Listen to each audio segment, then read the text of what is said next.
America की बलूचिस्तान में होने वाले दहशतगर्द हमलों की मजम्मत। तर्जुमान अमेरिकी महकमा खारिजा मैथ्यू मिलर ने प्रेस ब्रीफिंग में कहा, सिक्योरिटी इदारों समेत शहरियों को निशाना बनाया गया। इलाकाई सलामती के खतरा से निपटने के लिए अमेरिका पाकिस्तान के साथ है।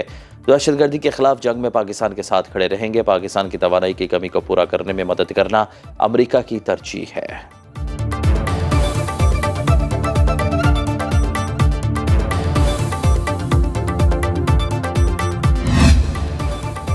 कोई फर्द एहतसाब से बालातर नहीं हो सकता। पाक फौज कड़े एहतसाब से अपने इक़्तिदार की पासदारी करती है। Army chief general Asim Munir की ज़ेर सदारत कोर कमांडर्स कॉन्फ्रेंस ISPR के मुताबिक पाकिस्तान मुखालिफ अंदरूनी और बैरूनी सरगर्मियों के तदारुक के लिए इक़दामात पर गौर। पाक फौज अवाम की गैर मुतसलसिल हिमायत से साथ दहशतगर्दी के लिए कुर्बानियां रायगा नहीं जाने देगी।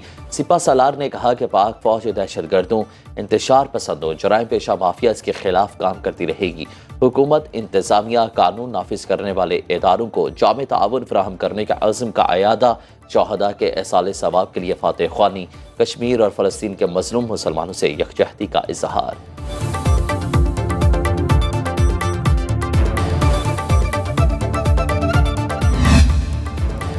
अफगान सरजमीन पर मौजूद दहशतगर्द पाकिस्तान के लिए बड़ा खतरा। अबूरी हुकूमत की कार्रवाई में ताउन के बजाय उल्टा खवारी से मुज़ाकरात की पेशकश। पाकिस्तान ने वाज़ेह किया, मासूम पाकिस्तानियों और सिक्योरिटी एहलकारों की शहादत के जिम्मेदारों से कोई बातचीत नहीं होगी। अफगानिस्तान में बैठे खवारिज को अब किसी कीमत पर मुल्की अमन और इस्तेहकाम को नुकसान पहुंचाने की इजाज़त नहीं दी जाएगी।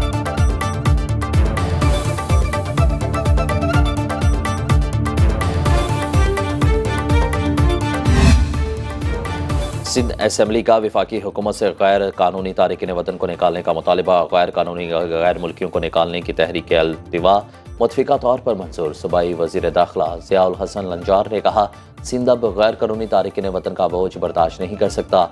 सूबाई वज़ीर सिंध सईद गनी ने कहा कि मुल्क में दहशतगर्दी बढ़ने का सबसे बड़ा सबब गैर कानूनी तारिकिन वतन है।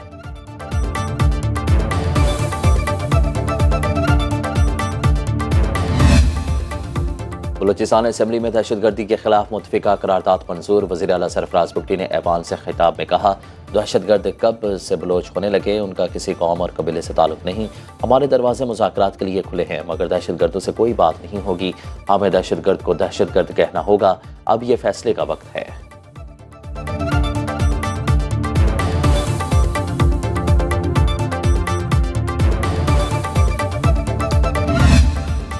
IMF से पाकिस्तान के लिए कर्ज प्रोग्राम की मंजूरी ताखिर का शिकार। एग्जीक्यूटिव बोर्ड के 9 और 13 सितंबर के इजलासों में पाकिस्तान का एजेंडा शामिल नहीं।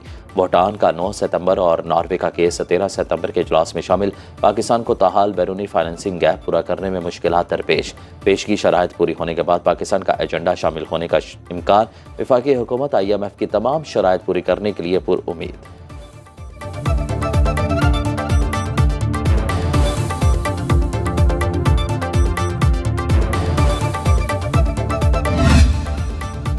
IMF की शराइत पूरी करेंगे। पाकिस्तानी तारीख का ये आखिरी IMF प्रोग्राम होना चाहिए। वज़ीर आज़म शहबाज शरीफ का वफाकी काबीना इजलास से खिताब। बोले, ये मुश्किल सफ़र है, नामुमकिन नहीं, मंजिल पर ज़रूर पहुँचेंगे। महंगाई का बोझ आहिस्ता आहिस्ता कम हो रहा है। तरक्की याफ्ता कौमों ने दिन रात एक करके हालात बदले।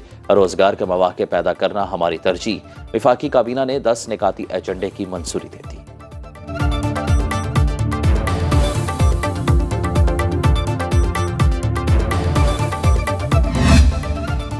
वफाकी हुकूमत ने 1 जुलाई 2024 से नए सरकारी मुलाजमीन के लिए रज़ाकाराना पेंशन स्कीम मुतारिफ करा दी। वज़ारत ख़जाना ने नोटिफिकेशन जारी कर दिया। स्कीम का इतलाक़ दिफाई अखराजात से तनख्वाह पाने वाले नए रेगुलर सिविल मुलाजमीन पर भी होगा। मुलाजमीन पेंशन के लिए बुनियादी तनख्वाह का 10% जमा कराएंगे।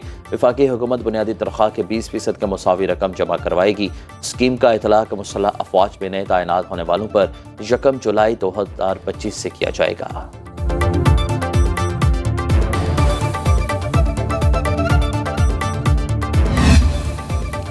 BNP के सरबराह सरदार अख्तर मेंगल कौमी असम्बली की रुकनीत से मुस्ताफ़ी। स्पीकर आयाज सादी को इस्तीफ़ा भिजवा दिया गया। मीडिया से गुफ्तगू में बोले कि अपने लोगों के लिए कुछ नहीं कर सका। बलूचिस्तान के मामले पर किसी को कोई दिलचस्पी नहीं। मैं सदर वज़ीर आज़म पर अदम एतमाद का इजहार करता हूँ। पाकिस्तान में सियासत करने से पकौड़े लगाने की दुकान बेहतर। अख्तर मेंगल NA 256 खुजदार से मुंतखब हुए थे।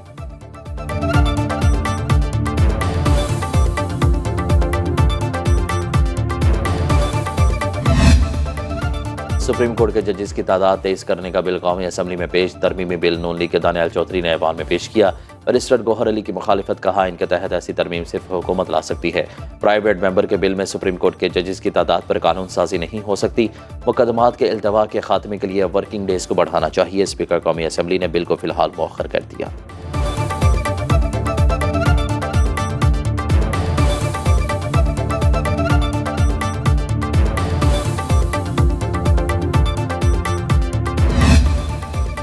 हुकूमत ने ताहाल जजेस की तादाद बढ़ाने का हतमी फैसला नहीं किया। मामले को तफसील से देखकर फैसला कर लेंगे।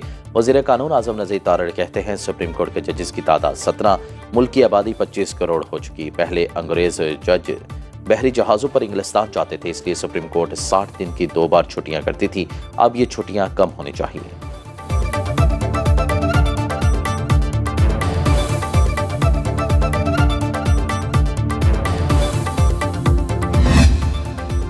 वज़ीर-ए-आज़म शहबाज शरीफ से MQM वफ़द की मुलाकात। मुआशी तरक्की और कराची के मसाइल हल करने के लिए तजावीज़ पेश की। वज़ीर-ए-आज़म की कराची के मसाइल के हल करने की यकीन दहानी। कहा इत्तेहादी जमातों के ताउन से मुल्क की तरक्की का काम तेज़ी से जारी है। मुत्तहिदा वफ़द का मुआहदे के मुताबिक बल्दियाती इदारों को बाइख्तियार बनाने की तरमीम लाने का मुतालिबा। बिजली के भारी बिलों और IPPs को कैपेसिटी चार्जेस का मामला भी उठाया। वफ़द में खालिद मकबूल सिद्दीकी, फारूक सत्तार, मुस्तफ़ा कमाल और सैयद अमीनुल हक शामिल थे।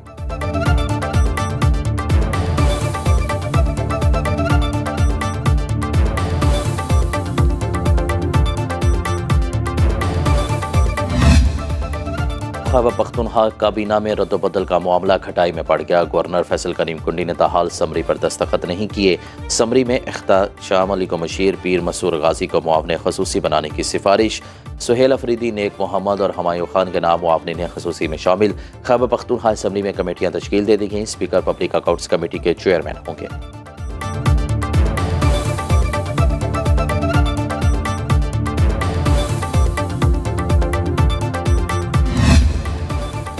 और तहरीक इंसाफ की 8 सितंबर को इस्लामाबाद जलसे की तैयारियां। अपोजिशन लीडर कौमी असम्बली उमर अयूब का पेशावर का दौरा।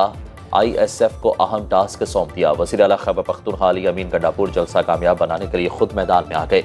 मुमकिन रुकावटों से बचने के लिए हिकमत अमली तय कर ली। अहम कारकुनों को 6 सितंबर से ही इस्लामाबाद पहुंचने की हिदायत। कारकुनों को खैबर पख्तूनख्वा हाउस और दीगर मकामात पर रखा जाएगा।